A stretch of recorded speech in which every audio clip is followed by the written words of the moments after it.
Assalamualaikum warahmatullahi wabarakatuh.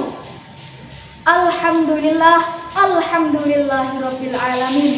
Wassalatu wassalamu ala asyrofil anbiya'i wal mursalin sayyidina wa maulana Muhammadin wa ala alihi wa ashabihi ajma'in, amma ba'du.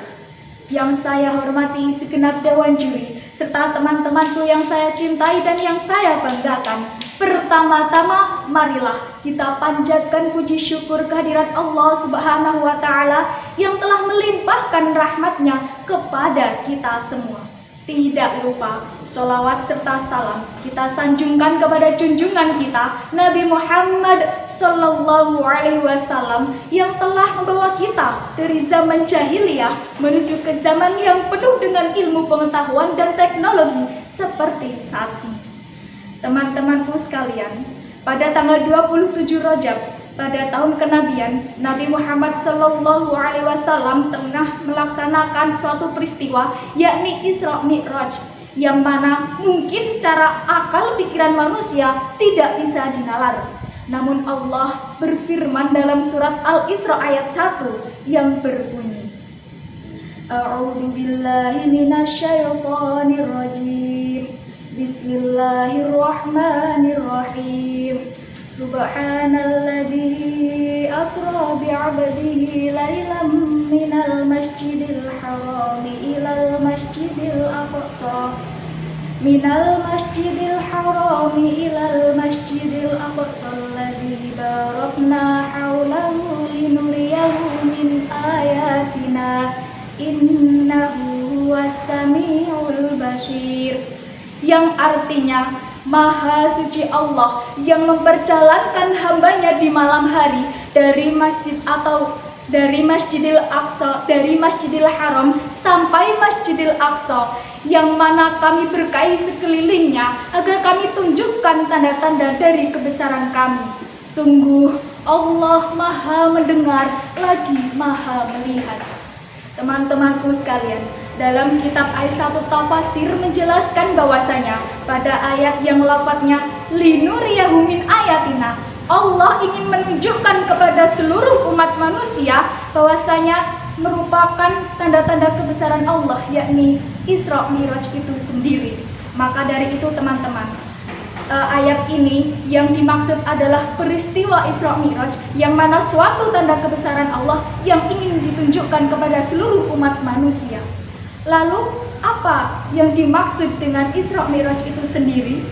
Dalam kitab Sirah Nabawiyah, yakni Ar-Rahim Al-Maktum karya Safiur Rahman Al-Mubarakfuri, menjelaskan perjalanan indah Nabi Muhammad Sallallahu Alaihi Wasallam dari Masjidil Haram sampai Masjidil Aqsa hingga ke Sidratul Muntaha melalui kendaraan yakni bernama Buraq.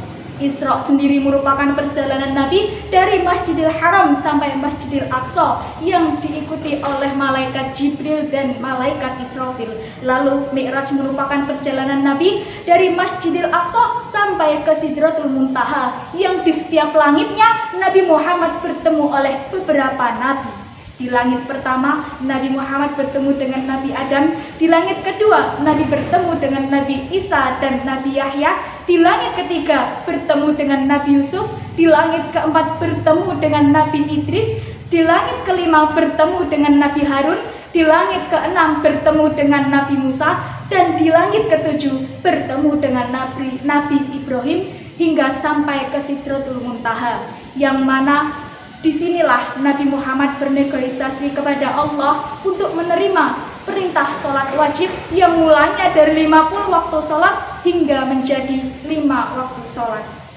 Hal ini, peristiwa ini hanya dibenarkan oleh sahabat Nabi Muhammad, yakni Abu Bakar As-Siddiq, maka dijuluki As-Siddiq, yakni jujur atau benar. Lalu teman-temanku sekalian, kita sebagai generasi milenial bagaimana menyikapi atau mengimplementasikan nilai-nilai dari kisah Isra Mi'raj ini sendiri? Yang pertama, yakni bersikap adil, seperti yang telah dilakukan oleh Nabi Muhammad ketika bernegosiasi kepada Allah, yakni menerima perintah sholat wajib dari 50 sampai 5 kali atau 5 waktu sholat. Hal ini harus kita terapkan, yaitu bersikap adil kepada seluruh manusia. Lalu yang kedua yakni bersikap sabar, yakni seperti yang telah dilakukan oleh Nabi Muhammad selama perjalanannya yang hanya diakui oleh Abu Bakar As-Siddiq, sementara kaum Quraisy tidak ada yang sama sekali percaya terhadap peristiwa tersebut.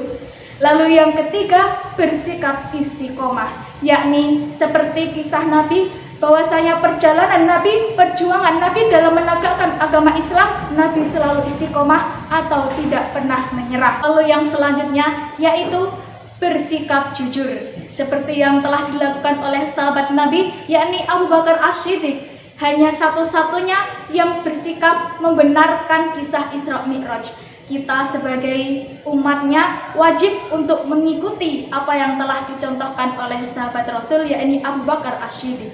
Teman-temanku sekalian, kita sebagai generasi milenial, jika bisa menerapkan 4 nilai-nilai dari Isra Mi'raj, maka kita pasti akan bisa dalam menghadapi berbagai permasalahan, mulai masalah yang ada pada hari ini sampai masalah yang ada di masa yang akan datang. Terutama kita merupakan generasi emas di tahun 2045, yakni generasi yang telah mencapai usianya 100 tahun, yang mencapai usianya produktif, sehingga kita siap untuk menghadapi berbagai macam permasalahan di tahun yang akan datang. Mungkin teman-temanku cukup sekian dari saya. Jika ada salahnya, saya mohon maaf. Usikum wa nafsi bitaqwallah. Wassalamualaikum warahmatullahi wabarakatuh.